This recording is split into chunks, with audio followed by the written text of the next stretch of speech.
따라하겠습니다. 연약한 자들에게 맡긴 위대한 사명. 연약한 자들에게 맡긴 위대한 사명.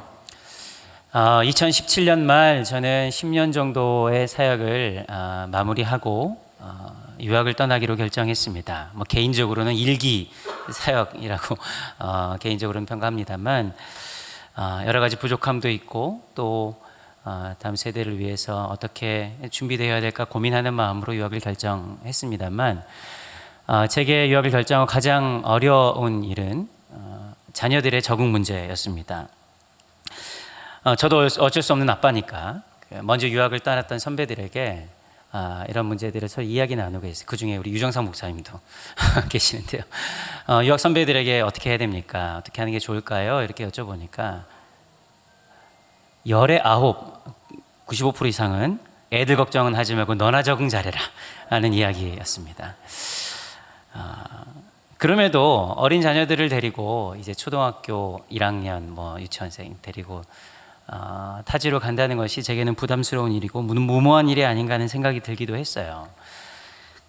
미국에 들어간 지 얼마 되지 않아서 저희 아이들도 학교에 입학하게 됐습니다. 학교를 알아보는 중에 한국 학생들이 많이 다니는 학교에는 더 이상 자리가 없어서 한 5km 정도 떨어진 곳에 히스패닉들이 모여서 스페인 남미 쪽 사람들이 모여서 사는 학교에 들어가게 됐습니다. 입학식 전날 저랑 아이랑 앉아서 기도했어요. 하나님, 한국인 친구, 말이 통하는 친구 한 명이라도 있게 해주세요. 이렇게 제가 이제 기도하는 옆에서 첫째가 5명 있게 해주세요. 이렇게 기도하는 거예요. 그래, 5명은 있으면 좋겠다. 본인도 긴장이 된 거죠. 근데 입학식 날 가보니까 한국 선교사님 자녀가 한 명이 같은 반에 있었어요. 여자아이였는데 문제는 이 아이의 목소리를 제가 들어본 적이 없어요. 학교에서 말을 전혀 하지 않는 거예요.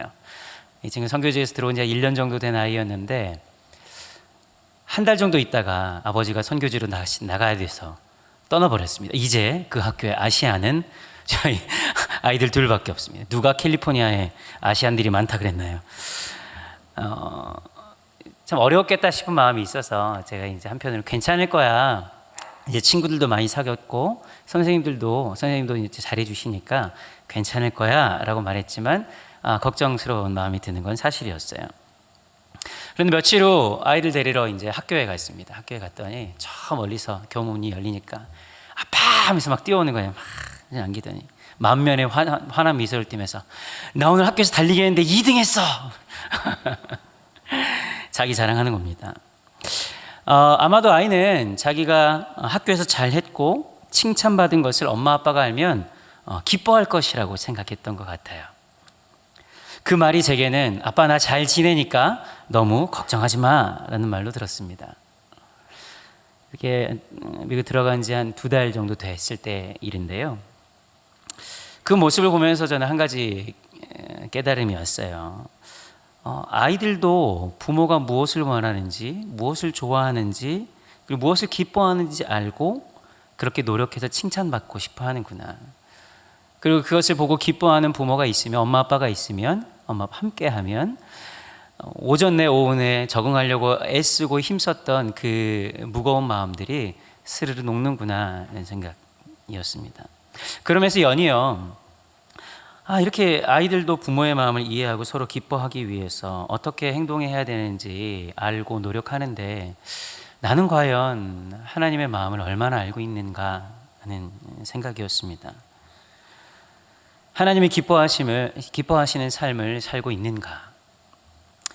하나님께서 저를 목사로 부르시고 또 하나님이 기뻐하시는 교회가 무엇인지, 교회를 어떻게 섬기고 어떻게 가꿔야 하는지 공부하기 위해서 부르셨지만, 분명히 저를 하나님께서 부르셨다는 분명한 믿음이 있지만 당시 제 안에는 여전히 답답하고 또 암담한 마음으로 고민이 있었던 것이 사실이거든요. 왜냐하면 예수를 믿고 목사로 살아가면서도 내일에 대한 기대를 안고 하나님을 신뢰하기보다는 막 소망이 넘쳐서 기쁨이 넘치기보다는 여전히 막막한 현실에 눌려서 어떡하지? 다음에 어떻게 해야 되지? 다음 달은 어떻게 살지? 하는 이 나약하고 부족한 모습이 제게 있었기 때문이죠. 이렇게 나약하고 부족한 사람에게 목사라는 직임이 가당키나 한 것일까 하는 생각이 저에게 들었어요. 물론 요즘에도 그런 생각이 가끔 듭니다만 그런 마음들이 제 안에 있었던 것을 제가 알았거든요. 목회자이면서도 이 두 마음이 있는 거예요. 사람들에게 인정받고 존중받고 성공적인 평가를 받고 싶은 그런 마음과 또 그 안에서도 하나님 앞에 잘 준비돼서 보내주신 곳에서 하나님이 기뻐하시는 귀한 사람이 되고 싶은 그런 마음, 이 양당 간의 마음이 저울추가 왔다 갔다 하면서 모호한 위치에 있는 제 마음을 제가 스스로 직면했거든요. 그러면서도 제가 그렇게 존경하고 좋아하고 저렇게 살면 참 좋겠다 했던 선교사님들과 목회자들과 비교해 보면 이 비교가 참 문제긴 한데요. 비교해 보면 참 초라한 거예요. 야, 이런 나를 어떻게 뭘 맡기고 하나님은 부르셨을까? 하나님 실수한 게 아닐까? 아니면 내가 잘못 들은 건 아닐까? 그런 생각 말이죠. 그도 그럴 것이 제가 다니던 그 학교는 그 선교학이 매우 발달한 학교였습니다. 그래서 선교사님들이 안식년을 얻어서 재교육의 기간이 되면 어떻게든지 공부하러 와서 자신의 사역을 정리하고 다음 사역을 어떻게 할지를 고민하는 그 요람이었거든요. 그 선교사님 만나면 여러분 정말 대단한 선교사님들, 이렇게 믿음이 좋고 이렇게 헌신되고 야 저런 사람이 하나님의 사역을 감당하는 거지 이렇게 느껴지는 선교사님들이 한둘이 아닌 거예요. 그러면 얼마나 저는 초라한지, 나 지금 뭐 하고 있나 이런 생각들. 여러분, 그런데 이런 생각이 저만의 고민일까요? 저만의 고민은 아닌 것 같습니다. 여기 앉아있는 우리 모두는 하나님의 전적인 은혜로 구원받은 사람들이잖아요. 그래서 하나님께서 기뻐하시는 삶을 살겠다고 때로는 서약하기도 하고 매일 다짐하기도 하는 사람이죠. 여러분 잘 아시는 것처럼 예수님께서 십자가에 죽으시고 부활하신 것은, 우리를 구원하신 것은 이 땅에서 성공하게 하고 개인의 삶을 영위하게 하기 위해서가 아니지요. 우리 각자를 향한 하나님의 분명한 부르심이 있다는 것을 우리는 그래서 알고 있고 들었고 또 지금도 점검하고 있어요. 그런데 사실 일상을 살아가다 보면 하나님이 내 인생 가운데 원하시는 것이 무엇인지, 하나님의 꿈은 무엇인지, 하나님의 마음은 어디에 있는지 질문하지 않은 채 살아가는 우리들의 모습들을 많이 발견한다는 거예요. 버거운 현실을 뚫고 나가는 것도 급급한 이 초라한 모습, 그 모습을 발견하기라도 하면 하나님의 꿈이나 사명이나 계획이나 뭐 이런 거는 나랑 관계가 없는 일처럼 여기는 거죠. 오늘 혜슬이가 사명이라는 찬양을 봉우소 연주했는데 여러분 짠 게 아닙니다. 전혀 몰랐어요. 찬양의 곡조는 참 좋은데 그 가사는 내가 고백할 수 있는 일인가? 좋은 노래다 하고 지나가는 거죠. 마치 하나님의 부르심이라는 것은 머리 동화 속 이야기나 나랑 상관없는 이야기가 되어버린 것은 아닌가 하는 생각이 듭니다. 그러면서 여전히 우리는 현실의 문제가 있기 때문에 우리를 향한 하나님의 뜻은 상관이 없기라도 한 것처럼 하나님은 그저 내 문제를 잘 해결해 주시면 되고 적당히 신앙생활을 하면 된다 하는 생각에 붙잡혀 있는 것은 아닐까요? 그런데 여러분 어쩌지요? 하나님의 우리를 향한 계획과 꿈은 그리 작은 것이 아닌데 말입니다. 하나님께서 우리를 부르셔서 이 땅에서 성공한 인생, 남부러울 것 없는 인생, 다른 사람에게 도움을 청하지 않아도 되고 아쉬울 것 없는 인생, 건강하게 장수하고 경쟁에서 낙오되지 않고 편안하고 즐거운 인생을 살라고 십자가에서 죽으시고 부활한 게 아닌데 말입니다. 그렇다면 여기서 이제 문제가 있는 거예요. 우리를 향한 하나님의 계획과 꿈, 그리고 내 자신의 이 초람 사이의 간극을 메워야 하는, 도대체 그것은 무엇으로 메울 수 있을 것인가? 오늘 이것이 우리의 문제 아니겠습니까? 저는 그런 고민을 하다가 성경을 읽어가며 이 마가복음 이 16장 마지막에 눈길이 머물렀습니다. 이 짧은 구절을 통해서 하나님께 저를 위로하시는 하나님을 만나게 되었어요. 그래서 동일하게 그런 고민 가운데 있는 분들에게도, 또 이 자리에 앉아 있는 분들에게도 우리를 향한 하나님의 동일한 음성을 깨닫게 되는 귀한 시간 되기를 바랍니다. 함께 따라하겠습니다. 연약한 자들을 사용하기 원하십니다. 연약한 자들을 사용하기 원하십니다. 우리 14절 말씀 함께 읽을까요? 시작. 그 후에 11 제자가 음식 먹을 때 예수께서 그들에게 나타나사 그들의 믿음 없는 것과 마음이 완악한 것을 꾸짖으시니 이는 자기가 살아난 것을 본 자들의 말을 믿지 아니함일러라. 그 후에 그 후에 부활하신 예수님께서 제자들이 식사하고 있는 자리에 나타났어요. 다짜고짜 책망하세요. 밥 먹는 거는 뭐도 안 건드린다고 하는데 예수님 마음이 급하셨나 봐요. 어떤 내용이에요? 식사하는 제자들에게 믿음이 없는 것과 마음이 완악한 것을 꾸짖었다. 야, 너희 지금 밥이나 먹고 있을 때냐? 하는 얘기 같아요. 물론 예수님께서 가벼이 사람을 책망하거나 판단하시는 분이 아니기 때문에 그렇게 막 다짜고짜 하시는 않으시죠. 이유가 있었겠죠. 11절 말씀입니다. 시작. 그들은 예수께서 살아나셨다는 것과 마리아에게 보이셨다는 것을 듣고도 믿지 아니하니라. 13절입니다. 시작. 두 사람이 가서 남은 제자들에게 일렀을 때 역시 믿지 아니하니라. 예, 그 후는 예수님의 제자들에게 여러 루트를 통해서 예수님께서 다시 살아나셨다는 것을 예수님의 제자들이 듣게 되었지만 전혀 믿지 않았던. 여러분, 기록된 것이 두 번이고 또 세 번째 책망이지만 사실 기록되지 않은 일이 더 많이 있을지도 몰라요.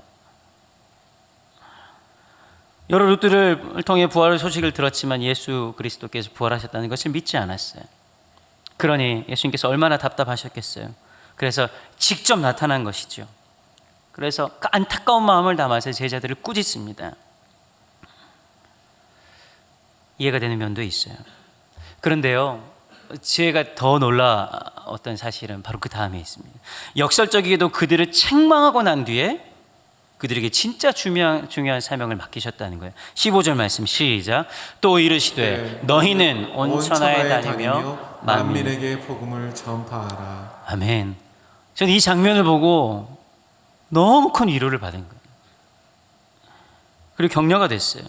여러분, 제자들은 믿음이 없는 사람들이었습니다. 연약한 사람들이죠. 어쩌면 예수님의 중요한 사역을 감당하기에는 턱없이 부족한 사람들입니다. 한참 모자란 사람, 작은 일 하나, 기다리는 것 하나 제대로 할 수 없는, 들은 얘기 하나 믿지 않는 사람들이죠. 결격 사유가 있고요. 경쟁에서 뒤처진 쓸모없는 사람들. 그런데 그런 그들에게 예수님은 그 중요한 지상 명령을 위임하시고 호련히 하늘로 올라가십니다. 여러분, 만약 저였다면 제자들은 거들떠보지도 않았을 겁니다. 탈락! 집으로 가. 그러나 여러분, 결과는 어떻습니까? 보시는 바와 같이 2000년이 지난 지금 우리 주 예수 그리스도의 복음은 흐르고 흘러 우리에게까지 와닿았습니다.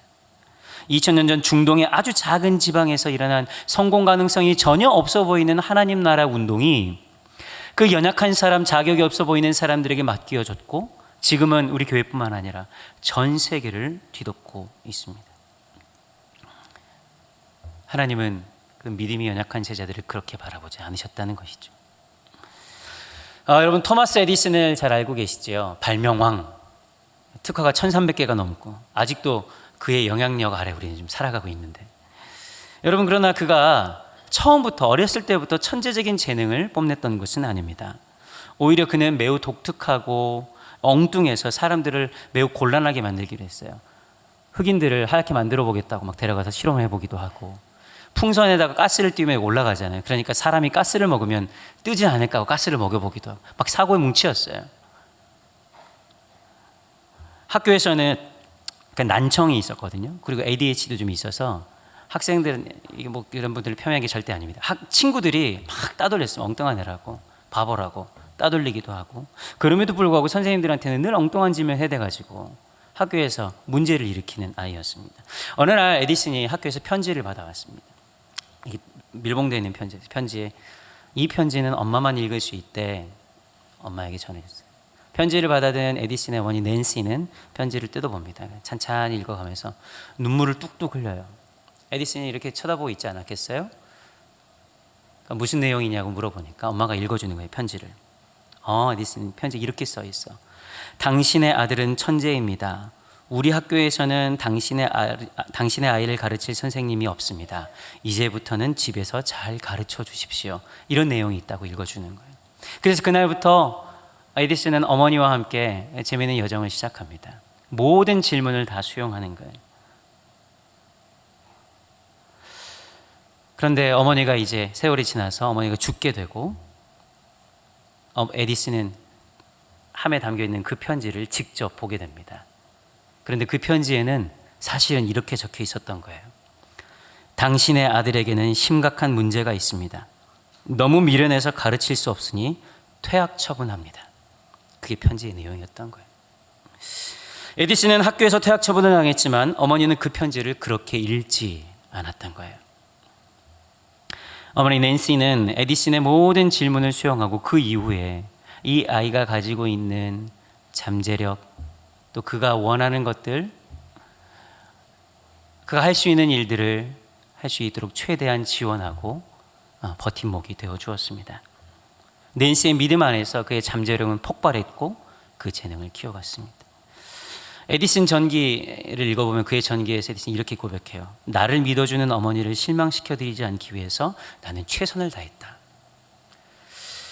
한 사람의 시선이 한 인생을 어떻게 변화시키고 위대한 일을 하게 했는지 잘 알려줍니다. 여러분, 학교가 내쳐버린 에디슨을 세기의 천재로 만든 것은 무엇이었겠어요? 어머니의 사랑이 담긴 시선이었어요. 그를 믿어준 관점이었던 것이죠. 여러분, 매우 감동적이죠. 그런데요, 그게 에디슨만의 일이 아니라는 거예요. 우리를 향한 하나님의 마음이 동일하다는 거예요. 여러분, 여기까지 우리가 올 수 있었던 것은 하나님의 전적인 은혜가 아닙니까? 우리의 인생은 하나님께서, 주님께서 읽어주시는 대로 살게 되어 있는 거예요. 그런데 사탄은요, 이 하나님의 시선, 그러니까 하나님의 마음을 듣지 못하게 해요. 세상의 비교, 평가, 정죄, 세상이 바라보는 관점으로 우리를 평가하게 하고 더욱더 초라한 모습만 발견하게 하는 것이 사단이 하는 일인 거예요. 여러분, 그러고 보면 성경에 많은 인물들, 등장인물들은 대다수가 연약한 사람들이었어요. 세상의 관점으로는 결격사유가 있는 사람들이죠. 야곱은 거짓말 잘하는 사람입니다. 아브라함은 자신의 아내를 누이라고 속여요, 살려고요. 그랬더니 아들 이삭도 똑같이 따라해요. 아이라 말할 줄 몰랐다고 하는 예레미야, 그 이방 여인, 왕처럼 보이지만 부름받았을 때는 한낱 목동에 불과했던 다윗, 살인자 모세, 그런 사람 하나님께서 사용하셨다는 거예요. 사랑으로 바라보시는 예수님의 시선이 믿음이 없었던 배신자 베드로를 변화시켰던 것이죠. 역사의 연출자이자 주관자가 되시는 우리 하나님은 이렇게 믿음이 없는 사람들, 무명의 그리스도인들에게 복음 전파의 위대한 사명을 맡기셨습니다. 여러분, 하나님은 결코 그들을 실패자로, 낙오자로, 무능력한 사람으로 보지 않았어요. 사랑과 신뢰가 가득한 눈으로 그를 바라보았던 것이죠. 여러분, 지금 내 환경과 상태와는 관계가 없는 거예요. 너희의 연약함 나는 그렇게 바라보지 않는다. 너희의 초람이 내 계획에 문제가 되지 않는다. 예수님 이렇게 말씀하시는 거예요. 요한복음 14장 12절입니다. 같이 읽겠습니다. 시작. 내가 진실로 진실로 너희에게 이르노니 나를 믿는 자는 내가 하는 일을 그도 할 것이요 또한 그보다 큰 일도 하리니 이는 내가 아버지께로 감이라. 문제는 부름받은 그 사람들이 하나님의 시선으로 자신을 바라보느냐, 하나님의 마음으로 그 사건을 바라보고 신뢰하느냐의 차이에 있습니다. 이는 완벽하게 디자인된 하나님의 계획인 거예요. 제자들의 연약함이 드러나면 드러날수록 하나님의 능력은 분명해지고 하나님의 복음은 힘있게 전파되었습니다. 사랑하는 여러분, 더도 말고 덜도 말고 하나님께서 우리를 바라보는 시선으로 우리를 바라보았으면 좋겠어요. 하나님의 눈에 여러분 아름답지 않은 이 없습니다. 하나님의 눈에 늙고 병들어 쓸모없는 이 없고 가난하고 연약해서 하나님의 꿈을 꾸지 못할 사람이 없는 거예요. 여러분, 오해하지 마세요. 착각하지 마세요. 그저 내 꿈 성취하고 이 땅에서 성공하고 잘 살아보기 위한다면 여러분, 우리는 여전히 우리의 생각 안에 머물다가 그냥 그렇게 살다 갈 겁니다. 우리의 삶의 자리를 벗어나지 못해요. 그러나 우리가 하나님의 위대한 꿈을 꾸게 된다면 우리의 삶은 달라지게 되어 있어요. 하나님의 시선으로 자신을 바라봄으로 하나님의 역사에 동참하되는 온 성도들 되시기 바랍니다. 따라합니다. 온 세상 모든 만민에게 그리고 모든 피조물에게 온 세상 모든 만민에게 그리고 모든 피조물에게 15절 있습니다. 시작. 또 이르시되 너희는 온 천하에 다니며 만민에게 복음을 전파하라. 여러분, 하나님은 이 세상을 사랑하셨죠. 그래서 그 아들을 우리에게 보내셨습니다. 그래서 이 세상은 언제나 하나님의 시선 안에 머물러 있어요. 때문에 우리도 세상을 품어야 하는 거예요. 세상에서 성공하기 위해서 세상을 사랑하는 것이 아니라 하나님의 꿈이 세상 안에 있기 때문이에요. 그래서 하나님께서 우리를 교회 안으로 부르신 것도 결국엔 잘 흩어지게 하기 위해서 우리를 이곳에 모이게 한 거예요. 하나님의 계획은 처음부터 열방이 복을 얻게 하기 위한 것이 하나님의 계획이었죠. 그래서 복음을 경험한 사람들이 세상으로 나아가는 것, 그것이 하나님이 우리를 향한 명령이자 계획입니다. 사도행전 1장 8절 이렇게 얘기합니다. 오직 성령이 너에게 임하시면 너희가 권능을 받고 예루살렘과 온 유대와 사마리아 땅 끝까지 이르러 내 증인이 되리라. 성령의 역사로 여러분 교회가 든든히 세워져 갔어요. 사도행전은 성령행전이라고 얘기해요. 전혀 교회에 가능성이 없었던 곳에 성령이 임하니까 예루살렘 교회가 불같이 일어났어요. 그런데 문제가 생긴 거예요. 사도행전 1장 8절 이렇게 말씀하셨음에도 불구하고 예루살렘 교회가 흩어지지 않아요. 오히려 계속해서 모입니다. 여러 가지 이유가 있었겠지만, 그래서 하나님께서 허락하신 것이 그들에게 환난과 핍박이에요. 어떤 이들은 환난과 핍박이 다가오면 우리에게 안 좋은 일이 생겼다고 얘기하지만, 여러분, 믿음의 눈은 그 사건을 수동적으로 바라보지 않아요. 이 사건을 통해서 능동적으로 하나님께서 행하실 일들이 있구나. 초대교회 성도들은 자신이 깨닫지 못하고 있었던 걸 알게 된 거예요. 이 환난과 핍박은 우리를 세상 한복판으로 나아가도록 하시는 하나님의 계획이구나. 복음을 전파할 수 있는 기회이구나. 여러분, 우리 인생 가운데 동일합니다. 우리에게 다가오는 일들을 수동적으로 해결하면 그저 매일 그냥 사건을 겪는 거예요. 그냥 하나님께서 그 일 통해서 우리에게 무엇을 말씀하기를 원하시는가, 성령께서는 그것을 알려주시는 거죠. 근데 그렇다면 온 천하에 다니며, 온 천하는 어디일까요? 여러분, 이 1차적으로는 지리적인 경계를 넘는 것이죠. 예루살렘과 온 유대와 사마리아 땅 끝, 다른 곳에 가는 거예요. 복음의 증인이 되는 것이죠. 그런데 지리적인 경계를 넘어선다는 것은 어떤 지리적 위치의 이동만을 말하진 않아요. 낯선 땅으로 가는 것, 언어가 다르고 사회적으로, 문화적으로, 종교적 전통에 의해서 넘어갈 수 없었던 그 경계를 넘어서는 것입니다. 여러분, 지역적인 경계를 넘어서는 것은 사실은 문화적이고 언어적이고 전통적인 경계를 넘어서는 것보다 훨씬 쉬운 일이에요. 익숙하지 않은 환경, 나와 다른 배경에서 살아가던 사람, 성격도 취향도 달라서 특별한 일이 아니면 마주칠 일이 없었던 그런 사람들에게 다가가는 것입니다. 여러분, 그 사람들은 어쩌면 우리의 일상에 이미 찾아왔지만 내가 아무런 의미를 두지 않았던 사람들일 수 있습니다. 여러분, 성질 급했던 베드로가 매일 왔다 갔다 왔던 그 성전 미문에 한 사람이 보이지 않았었거든요. 그런데 어느 날 그 사람이 자신에게 의미 있는 사람으로 다가와요. 일어서지 못하는 장애인. 아무런 의미가 없었던 사람인데 어느 날 갑자기 그의 의미가 다가옵니다. 그래서 베드로가 그에게 다가가요.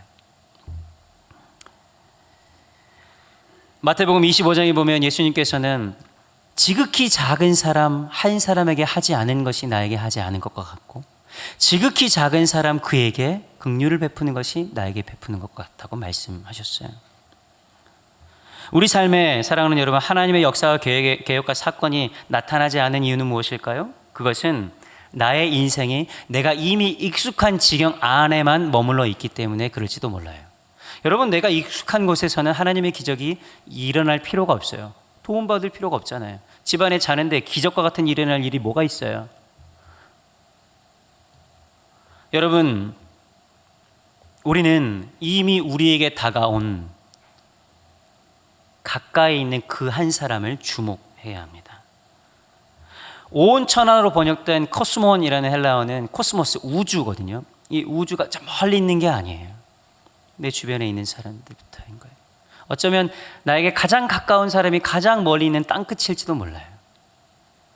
1년이 지나가도 같은 아파트 라인에 옆집에 무슨 일이 있는지, 어떤 사람이 사는지, 윗집에 뭔 일이 있는지, 아랫집에 뭔 일이 있는지 알 턱이 없는 삶을 살아간다면, 여러분, 그 사람들이 우리에게는 땅끝 아니겠어요? 가장 가까이 살아가는 우리 가족들, 우리 친지들, 나를 너무나도 잘 알고 있어서 내가 어떤 사람인지 너무 잘 알고 내가 가지고 있는 것들을 전하기 너무 부끄러운 그 사람들, 그 사람들이 내게 땅끝이 아니겠습니까? 그런데 또 한편으로는 꼭 말씀 나누고 싶은 것은 우리가 복음을 전파해야 하는 존재가 있는데 온천하 뒤에 나오는 모든 만민입니다. 모든 만민. 물론 모든 만민은 모든 사람을 말하죠. 그런데 헬라어 원문을 보면 그 만민이라는 단어가 크티세이라는 단어로 나오는데 영어 번역은 어떻게 나오냐면 all creature라고 합니다. 모든 피조물이라고 나와요. 그러니까 예수님께서 제자들에게 명령하신 온천하 모든 만민은 사람에게만 국한되는 일이 아니라는 거예요. 하나님이 만드신 모든 피조물 향해 복음을 전파하라고 예수님 말씀하셨어요. 그래서 사도 바울은 로마서 8장 19절을 통해 피조물이 고대하는 바는 하나님의 아들들이 나타나는 것이라고 말씀하셨죠. 우리는 여러분 심각한 기후 위기에 살아가고 있습니다. 깨닫지 못할 뿐이죠. 지난주에 난방비가 폭탄으로 나왔죠. 저도 그랬거든요. 왜 그런 일이 있을까요? 이런 일들이 앞으로도 계속될 겁니다. 지속될 거예요. 여러분, 이는 실제적인 문제예요. 자연의 고통은 결국 사람들의 고통으로 다가옵니다. 복음을 경험한 그리스도인들이, 하나님의 은혜로 구원받은 사람들이 하나님이 만드신 피조물을 돌보고 지키고 회복해야 할 의무를 갖는 것은 예수님의 명령이기 때문인 거예요. 그들에게도 복음이 들어가야 되는 거예요. 복음적인 존재들이 다가가 복음으로 살아내는 것이 나타나야 하는 거예요. 여러분, 진정 만민을 위하는 길이 무엇인가 생각한다면 이는 그리 간단한 문제가 아닙니다. 오히려 더 많은 사람들에게 직간접적으로 다가가는 일이 우리 주변에 우리에게 허락된 환경을 지키는 일인 거예요. 여러분, 이 땅에 복음이 필요하지 않은 존재는 없어요. 그리고 복음이 변화시킬 수 없는 존재도 없습니다. 우리에게 허락된 삶의 자리로 우리가 한 걸음 내딛는 사람들, 또 눈에 들어와 어떤 관계를 맺어야 하나 고민하는 사람들, 그리고 내 주변 환경, 그들에게 복음의 삶을 살아낸다면 새로운 변화가 나타나게 될 줄로 분명히 믿습니다. 그 사람들에게 조그만 손을 내미는, 발걸음을 내딛는 용기를 갖게 되시기를 진심으로 바랍니다. 따라하겠습니다. 복음을 전파하십시오. 복음을 전파하십시오. 15절 말씀입니다. 시작. 또 이르시되 너희는 온 천하에 다니며 만민에게 복음을 전파하라. 예수님께서 믿음이 없는 제자들에게 온 천하 모든 사람에게 다가가라고 말씀하시는 이유는 그들이 먼저 경험한 복음을 그들에게 전파해야 하기 때문에. 여러분, 복음을 듣지 않고서 어떻게 전할 수 있겠습니까? 그러니 먼저 들은 이들에게는 전해야 하는 책무가 있는 것이죠. 다시 한번 말씀드리지만 여러분, 세상에는 복음이 필요 없는 사람, 또 복음이 변화시킬 수 없는 사람은 없습니다.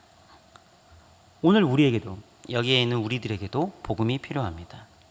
여러분, 이 땅에 살아가는 모든 존재들, 이 땅에 존재하는 모든 생명들에게는, 생명들이 갖고 있는 근원적인 문제는 복음을 경험하지 않은 문제입니다. 그들에게 우리는 복음을 증언해야 해요. 그런데요, 사랑하는 여러분, 복음은 논증하는 게 아닙니다. 연구하고 공부해서 그들을 잘 설득하는 게 복음을 증거하는 게 아니에요. 복음의 증인이 되지 않고 복음을 증언할 수 있는 방법은 없습니다. 사랑하는 여러분, 그런데 복음을 증언하면 그 복음은 복음 자체가 일하게 되어 있어요. 예수 그리스도의 우리를 향한 대속의 십자가, 죽음의 권세를 파한 부활의 능력, 지금도 함께 하시는 성령의 역사는 그것을 선포할 때 복음 스스로 일합니다. 내가 뭔가를 해야 하는 게 아니에요. 여러분, 우리가 진리를 선포할 때 진리 자체가 이래요. 진리가 너희를 자유롭게 하리라 말씀하잖아요. 문제는 진리를 선포하지 않는 데 있는 거예요. 그러나 우리가 복음을 뿌리면 복음은 복음 스스로가 일할 겁니다. 왜? 세상에서 가장 강력한 것이 복음의 능력이기 때문에. 성령이 너희에게 임하시면 너희가 권능을 받고 있을 때 그 권능이 뭐냐면 듀나미스, 다이나마이트의 원이거든요. 폭발력이 엄청나게 강한 능력이라는 뜻이에요. 죽음을 파하는 권세. 오늘 본문 이유를 보면 예수님이 이렇게 말씀하세요. 복음을 전파하라고 말씀하시면서 읽지는 않았지만 믿는 자들에게는 이런 표적이 따르리니, 이렇게. 여러분, 표적은, 예수의 능력은 믿는 자들, 그래서 복음을 전하는 사람들에게 나타난다고 약속하는 거예요. 예수의 복음, 그 소식을 내가 들었고 알았어, 오케이, 내가 믿을게 하는 그에게 나타나는 것이 아니라 너희가 믿고 그 복음을 선포하는 그 현장에 예수 그리스도의 능력이 나타나는 거예요. 귀신을 쫓아내고 모든 병든 자가 낫고 너희들이 알지 못했던 그리스도의 능력이 그 현장에 나타난다고 말씀하시는 것이죠. 사랑하는 여러분, 하나님의 표적, 하나님의 능력, 그것을 경험하고 싶으십니까? 복음을 선포하십시오. 복음을 선포하십시오. 여러분 인생 가운데 복음 아닌 것들로 살아가고 있는 여러분의 영역이 있다면 복음으로 살아가겠나라고 선포하십시오. 복음이 우리의 삶의 열쇠가 된다고, 예수께서 우리와 함께 하신다고 여러분 말씀으로 선포하십시오. 그때 하나님의 능력이 나타나는 거예요. 그런데 복음을 전파하는 일에 때로는 우리는 오해할 때가 있습니다. 사역일을 전해야 하고, 그래 결국 교회로 데려와야 복음 전파하는 것 아닌가? 아니요, 그렇지 않아요.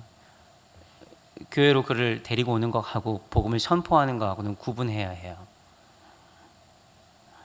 그래서 더 중요한 것은 복음을 전파할 때 말하는 것보다 우리가 살아내는 것이 훨씬 중요한 거예요.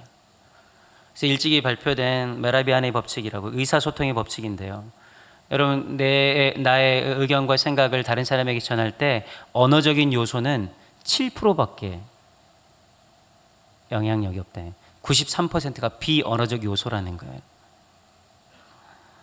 여러분, 복음을 전하는 자가 복음을 누리면서 그 기쁨을 맛보지 못하고 복음을 말만 하면 그 능력이 이제 나타날 수 있을까요?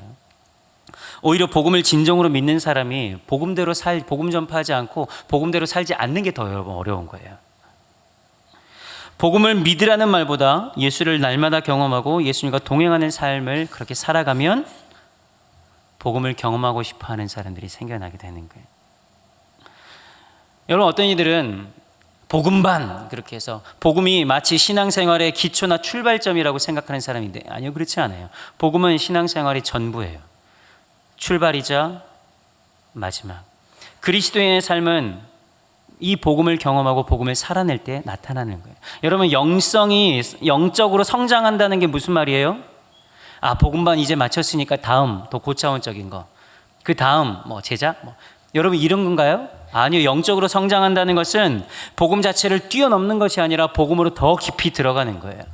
그것은 날마다 예수를 만나고 날마다 예수를 전하는 일입니다. 여러분, 배를 만들려고 배 만드는 재료들 던져준다고 해서, 설계도 던져준다고 배를 만들지 않습니다.